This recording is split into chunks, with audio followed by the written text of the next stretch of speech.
اس کے بعد دوسرا پاؤ شروع ہو رہا ہے، اور یہاں وہ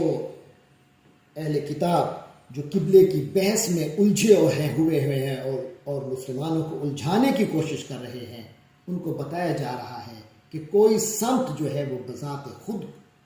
کسی تقدس کی حامل نہیں ہے، بلکہ تقدس اس میں نہیں ہے، اور نیکیاں کسی صرف مظاہر میں اور ظواہر میں نہیں ہیں، بلکہ نیکی کی حقیقت کیا ہے وہ واضح کی جا رہی ہے۔ فرمایا لیس البر، نیکی بس یہ نہیں ہے ان تولوا وجوہکم، کہ تم اپنے چہرے پھیر دو قبل المشرق والمغرب، مشرق کی جانب اور مغرب کی جانب۔ یہ مشرق و مغرب کی جانب چہرے پھیرنا یہ بذات خود نیکی نہیں ہے۔ یہودیوں اور عیسائیوں نے اپنے یہ رخ انہی سمتوں کو ہی تقدس عطا کر دیا۔ اللہ فرماتے ہیں ان میں کوئی یہ نیکی نہیں ہوتی کہ بندہ صرف مشرق کی طرف رخ کر لے یا مغرب کی طرف رخ کر لے، ولیکن البر، لیکن حقیقتاً البر نیکی یہ ہوتی ہے من آمن باللہ، ہاں وہ شخص نیکی کا حقدار ہے، وہ شخص ہے جو نیک ہے، جو اللہ پر ایمان لایا، والیوم الآخر، اور آخرت کے دن پر ایمان لایا، والملائکتی، اور فرشتوں پر ایمان لایا، والکتابی، اور کتاب پر، والنبیین، اور نبیوں پر۔ یعنی جو اللہ تعالیٰ نے جن چیزوں پر ایمان لانے کا حکم دیا ہے اور جو اس کے مطالبے ہیں ان کو پورا کرے، یہ ہے نیکی کا مدار۔ وآت المال علی حبہ، اور اس نے مال اور وہ زکوٰۃ ادا، وآت المال، اور وہ مال دے، مال خرچ کرے، علی حبہ، اس کی محبت پر، یعنی اللہ کی محبت میں، اللہ کی چاہت، اللہ کی رضا کے لیے اپنا مال خرچ کرے۔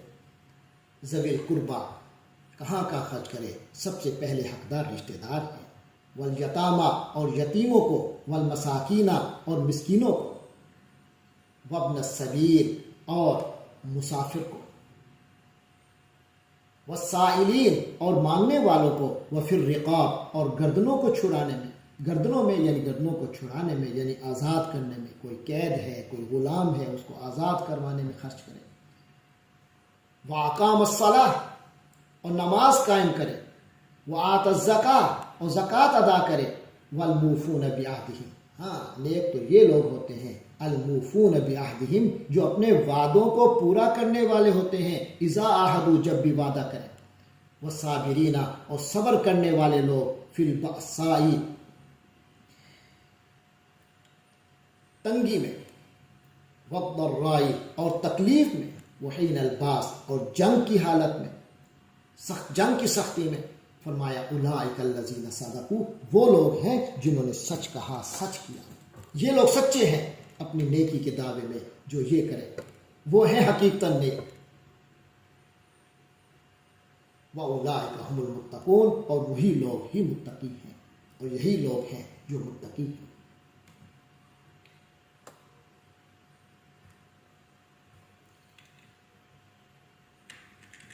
اس کے بعد فرمایا یا ایھا الذین آمنوا، اے ایمان والو، کتب علیکم القصاص، تم پر قصاص لازم کر دیا گیا ہے، فی القتلی، مقتولین کے بارے میں، جو لوگ قتل کر دیے جائیں، جان بوجھ کر ناحق جن کو قتل کر دیا جائے، ان کے بارے میں تم پر قصاص کا حکم فرض کر دیا گیا ہے۔ الحر بالحر، آزاد کے بدلے آزاد، والعبد بالعبد، غلام کے بدلے غلام، والانثى بالانثى، اور عورت کے بدلے عورت ہی کو قتل کیا جائے۔ فمن عفی لہ، اور جس کو معاف کر دیا جائے، من اخیہ، اپنے بھائی کی طرف سے، شیء، کچھ بھی، فاتباع، بھائی سے مراد ہے یعنی مسلمان بنیادی طور پہ آپس میں بھائی بھائی۔ پھر اگر قاتل کو اس کے بھائی یعنی مقتول کے وارث کی طرف سے کچھ معافی دی جائے، فاتباع بالمعروف، اور پھر خون بہا کا مطالبہ کرنا،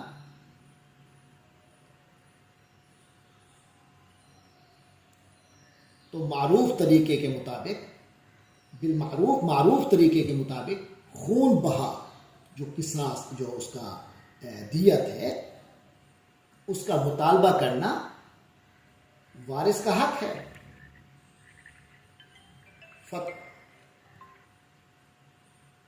فاتباع بالمعروف تو اس کو معروف طریقے سے اس کو پورا کیا جائے، واداء الیہ اور اس کو اسے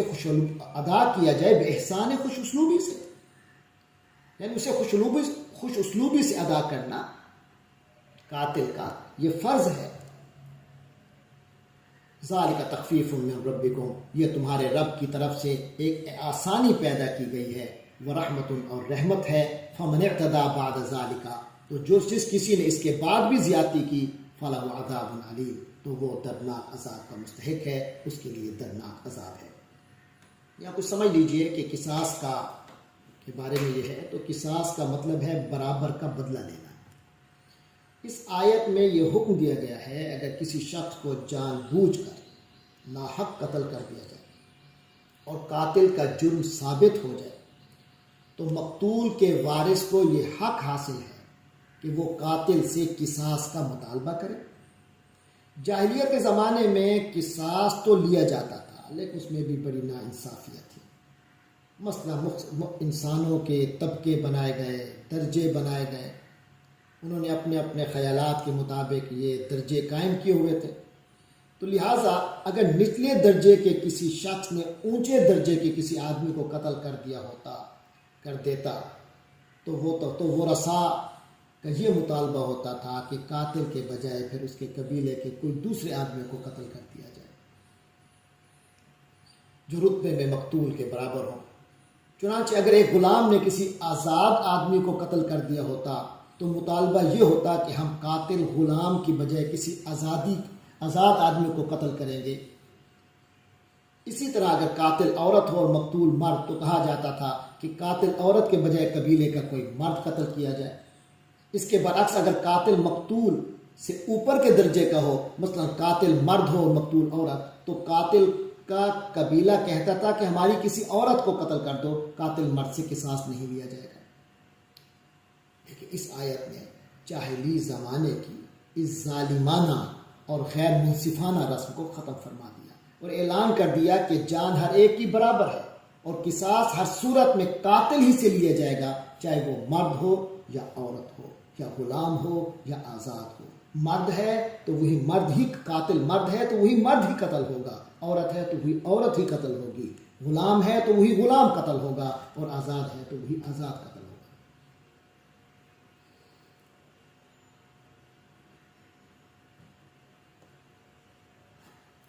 آگے فرمایا وَلَكُمْ فِي الْقِصَاصِ حَيَاةٌ يَا أُولِي الْأَلْبَابِ وَلَكُمْ فِي الْقِصَاصِ اور تم لوگوں کے لیے قصاص میں یعنی اس قصاص کے حکم میں تم لوگوں کے لیے حیات زندگی ہے، یعنی زندگی کا سامان ہے اسی قصاص کے عمل میں. یا اولی الالباب اے عقل رکھنے والو، لعلکم تتقون تاکہ تم لوگ اس کی وجہ سے امید ہے کہ تم لوگ کسی بھی خلاف ورزی سے بچو گے. کتب علیکم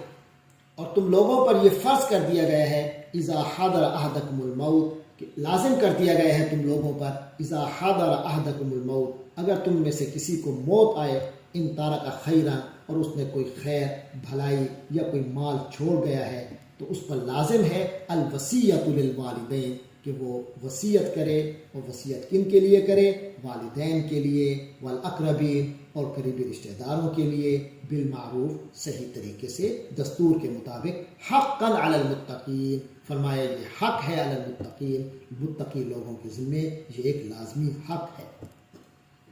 یہ آیت دراصل اس دور میں نازل ہوئی تھی جب مرنے والے کے ترکے میں وارثوں کے حصے قرآن میں متعین نہیں ہوئے تھے. اس کے بعد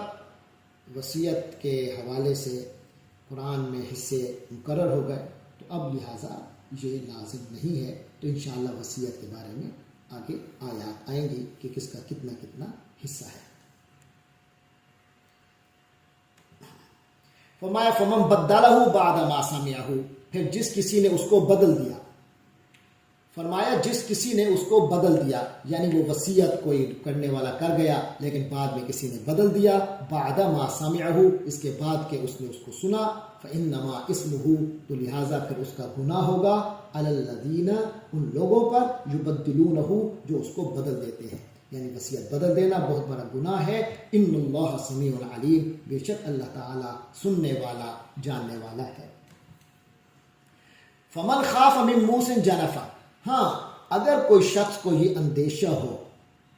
کہ من موص، وصیت کرنے والے کی حوالے سے، کہ جانفن، کہ وہ طرفداری کر رہا ہے، بے جا طرفداری کر رہا ہے، او اسمن، یا کوئی گناہ کر رہا ہے، غلط وصیت کر رہا ہے، فاصلح بینہم،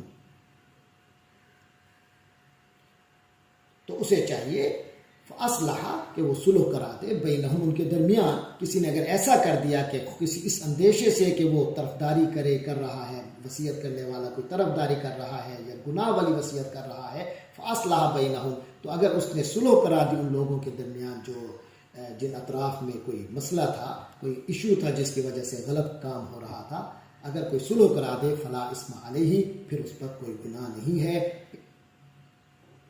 ان اللہ غفور رحیم، بے شک اللہ تعالیٰ بہت بخشنے والا، رحم فرمانے والا ہے۔ مطلب یہ ہے کہ اگر کوئی وصیت کرنے والا ناانصافی سے کام لے اور کوئی اسے سمجھا بجھا کر اپنی وصیت میں مرنے سے پہلے تبدیلی کروانے پر آمادہ کر دے تو یہ جائز ہے۔ فرمایا یا ایھا الذین آمنوا کتب علیکم الصیام، ہاں جی، اب روزے کی فرضیت کی آیات آ رہی ہیں۔ فرمایا یا ایھا الذین آمنوا، اے ایمان والو، کتبہ،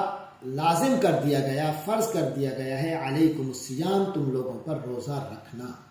تو روزے تم پر فرض کر دیے گئے، کما کتب علی الذین من قبلکم، جیسے یہ روزہ رکھنا تم سے پہلے والوں پر بھی فرض کیا گیا تھا، لعلکم تتقون، تاکہ تم لوگوں کے اندر تقوی پیدا ہو۔ ایام معدودہ، ہاں یہ گنتی کے چند دن ہیں، روزے رکھنے کے جو فرض دن ہیں وہ گنتی کے چند دن ہیں۔ فمن کان منکم مریضا، ان میں بھی یہ صورتحال ہے کہ فمن کان منکم مریضا، پھر اگر تم میں سے کوئی شخص بیمار ہو، او علی سفر، یا سفر پر ہو، فعدۃ من ایام اخر، تو وہ تعداد پوری کرے، من ایام اخر، دوسرے دنوں میں، وعلی الذین یطیقونہ، اور جو لوگ اس کی طاقت رکھتے ہوں، فدیۃ، وہ فدیہ ادا کریں گے، طعام و مسکین، ایک مسکین کو کھانا کھلا کر وہ پھر روزے کا فدیہ ادا کریں گے۔ فمن تطوع خیرن، اس کے علاوہ اگر کوئی شخص خیرن، تطوع خیرن، کسی نیک کام کو خوشی سے کرے، فہو خیر لہ، تو یہ اس کے حق میں بہتر ہے۔ وان تصوموا خیر لکم، اور اگر تم تصوموا خیر لکم، اور اگر تم لوگ روزہ رکھو تو یہ تمہارے لیے بہتر ہے، ان کنتم تعلمون، اگر تم کو سمجھ ہے، اگر تم لوگ جانتے ہو۔ اصل میں شروع میں جب روزے فرض کیے گئے تو یہ آسانی بھی دی گئی تھی کہ اگر کوئی شخص روزے رکھنے کی بجائے فدیہ ادا کرے تو یہ بھی جائز ہے۔ پھر بعد میں آیت نمبر 185 نازل ہوئی جو آگے آ رہی ہے، اس آیت نے اس سہولت کو واپس لے لیا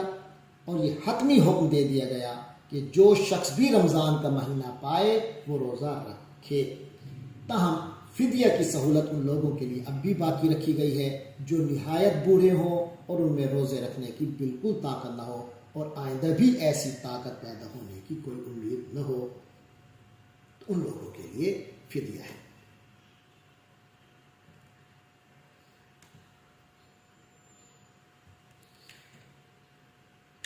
لہذا فرمایا شہر رمضان الذی انزل فیہ القرآن، رمضان کا مہینہ وہ ہے جس میں قرآن نازل کیا گیا، ہدی للناس، جو کہ لوگوں کے لیے سراپا ہدایت ہے، وبینات من الہدی والفرقان،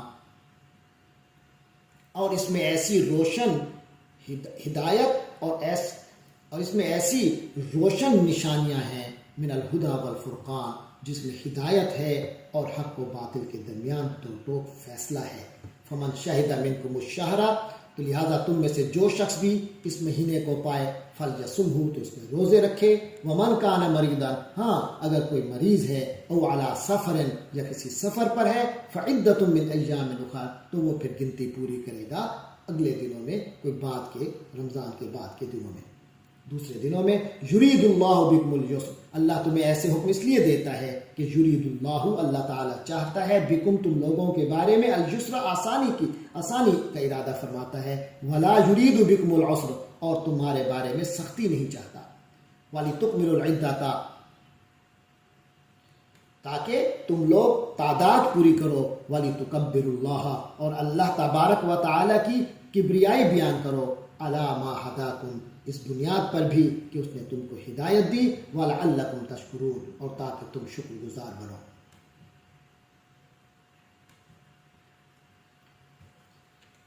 آگے فرمایا وَإِذَا سَأَلَكَ عِبَادِي عَنِّي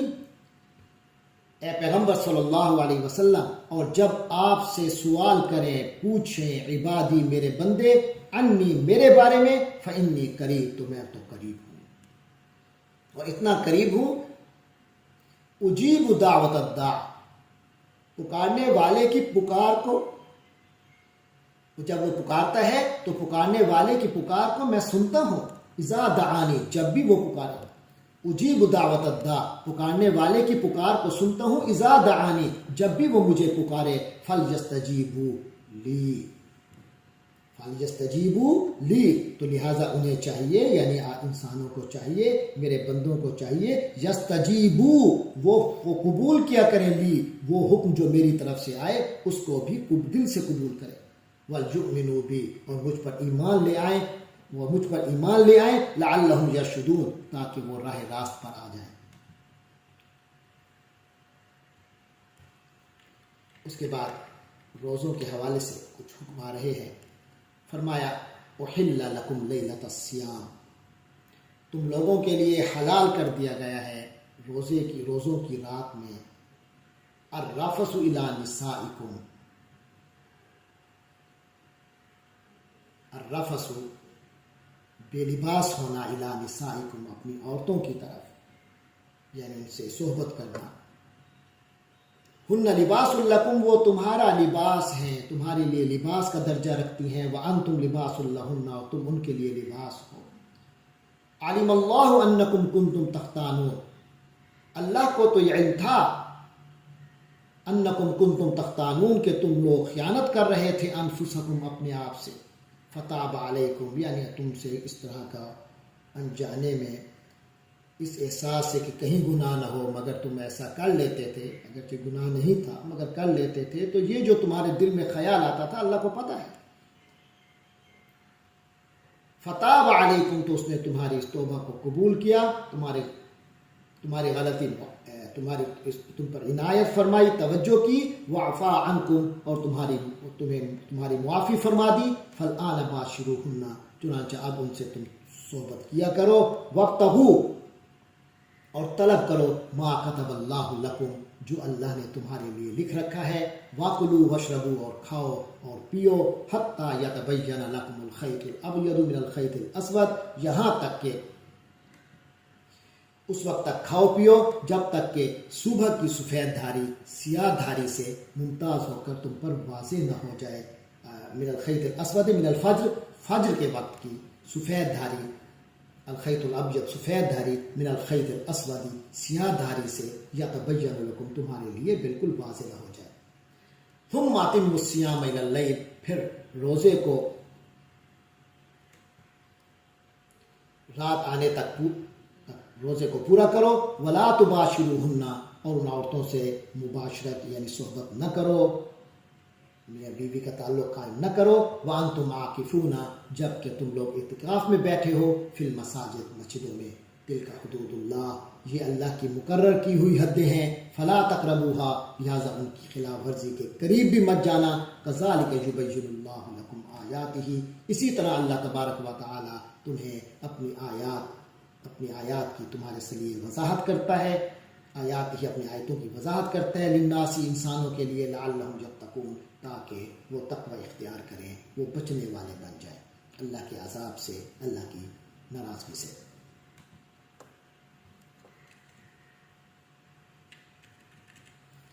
آگے فرمایا ولا تاکلوا اموالکم بینکم بالباطل، اور آپس میں ایک دوسرے کا مال ناحق طریقوں سے نہ کھاؤ، وتدلوا بہا الی الحکام، اس کی ایک صورت یہ ہے ناحق کھانے کی، وتدلوا بہا کہ اس کو تم پہنچاؤ الی الحکام حکمرانوں کی طرف، لتاکلوا فریقا من اموال الناس کہ تم لوگوں کے مال کا کچھ حصہ کھا لو، ہڑپ کر لو، بالاسم گناہ کے ساتھ، وانتم تعلمون جبکہ تم جانتے بھی ہو، جانتے بوجھتے لوگوں کا مال ہڑپ کر لو، یعنی آپس میں ایک دوسرے کا مال ناحق طریقوں سے نہ کھاؤ، اور نہ ان کا مقدمہ حاکموں کے پاس اس غرض سے لے جاؤ کہ لوگوں کے مال کا کوئی حصہ جانتے بوجھتے ہڑپ کرنے کا گناہ کرو۔ رشوت، کسی کا مال ہڑپ کرنے کے لیے جو رشوت دی جائے، فرمایا اس سے یہاں خصوصی طور پہ منع کیا جا رہا ہے۔